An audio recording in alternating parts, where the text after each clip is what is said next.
और जंगलों में छुप जाते हैं और सेना पर हमला करने की योजना बनाने लगते हैं।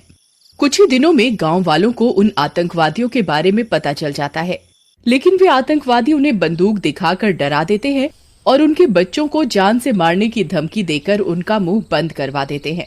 वहीं गांव में भोलू नाम का लड़का रहता है। उसे नींद में चलने की बीमारी थी। वो अक्सर रात को नींद में चल पड़ता था। वो नींद में चलते चलते किसी कुएं में न गिर जाए, इस वजह से उसकी माँ ने घर के चारों तरफ एक बाड़ बना दी थी। जब भी रात होने पर भोलू नींद में चलता तो उस बाड़ से टकरा कर वापस घर के अंदर पहुंच जाता था। सब कुछ ठीक चल रहा था। फिर एक दिन भोलू की माँ रात होने पर बाड़ का दरवाजा बंद करना भूल गई और उसी रात भोलू फिर से नींद में चल पड़ा। बाड़ खुली होने की वजह से वह घर से बाहर निकल गया और चलता चलता जंगल के अंदर घुस गया। वह चलते चलते जंगल के बहुत अंदर पहुंच गया था। उस जगह पर कभी कोई गांव वाला नहीं जाता था। गांव वालों का मानना था कि वह जगह श्रापित है। उस जगह पर जगह जगह इंसानी कंकाल पड़े थे। तभी चलते चलते भोलू एक कंकाल से टकराकर गिर जाता है। ओह, अरे मर गया रे। ओह, अरे बहुत तेज लग गई रे। ओह, ये कैसी जगह है? मैं कहाँ हूँ? मैं तो अपने घर सो रहा था। ये मैं कहाँ आ गया? लगता है मैं आज फिर से नींद में चल पड़ा। वह जगह बहुत डरावनी होती है। वहाँ जगह जगह कंकाल बिखरे होते हैं। ये सब देखकर वह बहुत डर जाता है। आई मम्मी, आई, ये कैसी जगह है भाई? कहीं ये वही श्रापित जगह तो नहीं जिसके बारे में गांव वाले अक्सर बातें किया करते थे?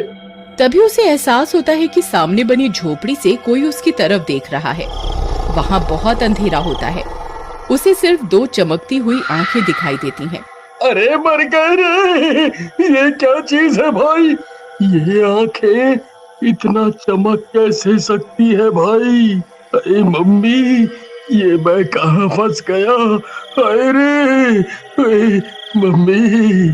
तभी उस झोपड़े से एक सुंदर सी लड़की निकलती है और उसकी ओर बढ़ती है। उस सुंदर लड़की को देखकर भोलू उस पर लट्टू हो जाता है। अरे वाह वाह, कितनी सुंदर लड़की है भाई। काश मुझे भी ऐसी बीवी मिल जाए तो मजा ही आ जाए। अरे आप कौन हैं? आप इतनी रात गए यहाँ क्या कर रहे हैं? जी मेरा नाम भोलू है। मैं अभी कुंवारा हूँ और मैं यहीं पास के गांव में रहता हूँ।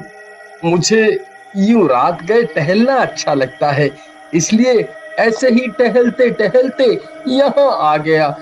लेकिन आप यहाँ क्या कर रही हैं? ये जगह तो श्रापित है। गांव वालों का मानना है यहाँ किसी चुड़ैल का साया है। देखिए, यहाँ जगह जगह इंसानी कंकाल बिखरे हुए हैं। जी मैं किसी काम से शहर जा रही थी, लेकिन रास्ता भटक गई और यहाँ झोपड़ी बनी देखी तो यहीं रुक गई। कोई बात नहीं, अब डरने की जरूरत नहीं है, मैं हूँ ना। फिर वह लड़की मन में सोचती है, अरे वाह, ये मूर्ख मुझे गांव तक पहुंचा सकता है। यहाँ तो कोई आता नहीं है, यही सही मौका है। भोलू जी, क्या आप मुझे अपना गांव दिखाओगे? जी जी, जरूर जरूर, मैं आपको अपने गांव ले चलता हूँ। अरे वाह वाह, मेरी तो लॉटरी ही लग गई। क्या पता ये मुझसे पट जाए। वाह वाह, इससे रास्ते में शादी की बात कर डालूंगा। चलिए भोलू जी, पीछे बैठ जाइए, साइकिल मैं चलाऊंगी। अरे भोलू, तू इसके पीछे कैसे बैठ सकता है यार? अगर किसी गांव वाले ने देख लिया तो मिट्टी पलीत हो जाएगी। नहीं नहीं, मैं एक लड़की के पीछे नहीं बैठ सकता, सारा माचो ही खराब हो जाएगा। नहीं नहीं जी नहीं, साइकिल मैं चलाऊंगा, आप मेरे पीछे बैठ जाइएगा। भोलू जी प्लीज मुझे चलाने दीजिए ना, प्लीज। ठीक है, आप इतने प्यार से बोल रही हो तो आप के पीछे बैठ जाता है। हे भगवान, बस इस हालत में मुझे कोई देख ना ले। तभी थोड़ी दूर जाते ही चंद्रमा बादलों के पीछे छिपने लगता है। अरे नहीं, ये क्या? अगर चंद्रमा छुप गया तो इसे मेरी असलियत का पता चल जाएगा। तभी काले बादल चंद्रमा को अपनी आगोश में ले लेते हैं और वो लड़की चुड़ैल बनने लगती है। अरे ये क्या, इसके बाल यूं लंबे क्यों होते जा रहे हैं और इसका रंग हरा क्यों हो रहा है? तभी वो लड़की अपने असली रूप में आ जाती है और चुड़ैल का रूप ले लेती है। आई मम्मी, ये तो चुड़ैल निकली। अरे मर गया रे भोलू भाई, आज तो नहीं बचने वाला। अरे अरे चुड़ैल जी, मैं तो आपको एक सुंदर लड़की समझ रहा था, आप तो चुड़ैल निकली। कृपा करके मुझे जाने दो, मुझे छोड़ दो। ऐसे कैसे छोड़ दूं? इतने सालों बाद कोई मूर्ख गांव वाला इस तरफ आया है, तुझे इतनी आसानी से नहीं जाने दूंगी। अब तू मुझे अपने गांव लेकर चल, जहां मुझे कोई शिकार मिल सके, फिर मैं जन्मों जन्मों की प्यास बुझाऊंगी। भोलू, अगर तूने इसे अपना गांव दिखा दिया तो बहुत से बेकसूरों की जान चली जाएगी। ये चुड़ैल किसी को जिंदा नहीं छोड़ेगी। मुझे यहाँ से किसी ना किसी तरह से निकलना होगा। आई मम्मी, बचा लो। अरे मर गया रे, भागो रे। भागता कहाँ है डरपोक, रुक। फिर चुड़ैल भी उसके पीछे अपनी साइकिल दौड़ा देती है। कुछ दूर भागते भागते भोलू एक टूटे पेड़ से टकरा कर गिर जाता है। तभी चुड़ैल भी वहां पहुंच जाती है। बस बहुत हो गया, अब अगर तूने भागने की कोशिश की तो तेरा सर धड़ से अलग कर दूंगी। फिर चुड़ैल उसे साइकिल के पीछे बिठाकर खुद के साथ बांध देती है। चल बता, तेरा गांव किस तरफ है? हाँ, बताता हूँ, यहाँ से बिल्कुल सीधा चलिए। क्या करूँ? अगर अब भागने की कोशिश की तो ये मुझे जिंदा नहीं छोड़ेगी, इसे गांव भी नहीं ले जा सकता। क्या करूँ, क्या करूँ? फिर भोलू चुड़ैल को जानबूझकर गलत रास्ते पर ले जाता है। चुड़ैल भी उसके कहे अनुसार साइकिल चलाती रहती है। फिर कुछ देर बाद, इतनी देर हो गई, अभी तक तेरा गांव क्यों नहीं आया? कहीं तो मुझे मूर्ख तो नहीं समझ रहा? अरे नहीं नहीं चुड़ैल जी, बस मेरा गांव आने ही वाला है, बस थोड़ी ही दूर है।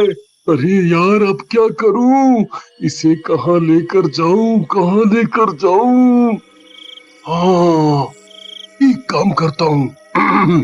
अरे चुड़ैल जी, बस आगे से दाएं मोड़ लीजिएगा, वही मेरा गांव है। फिर भोलू बड़ी चालाकी से उन्हें उन आतंकवादियों के अड्डे पर ले जाता है। वहां उन आतंकवादियों के कैंप बने हुए होते हैं। अरे वाह, इतना सारा शिकार, आज इन्हें खाकर अपनी भूख मिटाऊंगी। फिर चुड़ैल भोलू की रस्सी खोलकर उसे खुद से अलग कर देती है और आतंकवादियों की ओर चल देती है। अरे ये क्या चीज है भाई? ये तो कोई चुड़ैल लगती है, मारो इसे नहीं तो ये हमें जिंदा ही खा जाएगी। अरे भाई, इस चुड़ैल पर तो गोलियों का असर ही नहीं हो रहा, क्या करें? मुझे नहीं लगता ये चुड़ैल गोलियों से मरने वाली है।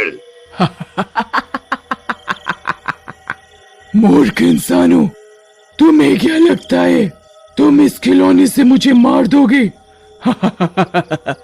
रुको, वहीं रुको, अभी तुम्हें बताती हूँ। फिर चुड़ैल उन आतंकवादियों पर हमला कर देती है और उनका सर धड़ से अलग करने लगती है। अरे मर गए रे, ये भारत में कैसी देशभक्त चुड़ैल आ गई, इसने तो हमारी योजना की ऐसी की तैसी कर डाली।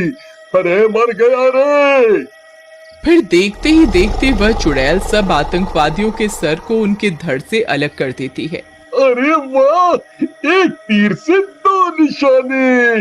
अरे वाह वाह भोलू, आज तो तूने देश की रक्षा के लिए बहुत ही बढ़िया काम किया है रे।